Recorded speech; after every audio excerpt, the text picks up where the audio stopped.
Hello mga ka-idol, kumusta ulit kayo?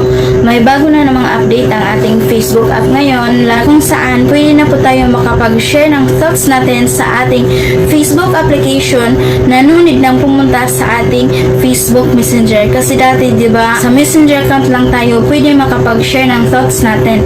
But sa bagong update sa Facebook ngayon ay pwede na po tayo makapag-share ng thoughts sa ating Facebook application. So kung napapansin nyo guys, pwede na po tayo mag-share ng mga thoughts natin sa ating Facebook application na nunid nang pumunta sa ating Messenger apps. So, ganun po ka-reliable ang bagong update sa ating Facebook ngayon. So, for more tutorial and updates, huwag niyo po kalimutan mag-subscribe at pakihit na din po yung bell icon para if ever may bago tayo mga tutorial videos at mga updates ay mabibigyan ka po ng notification ni YouTube. Salamat po and see you to my next video.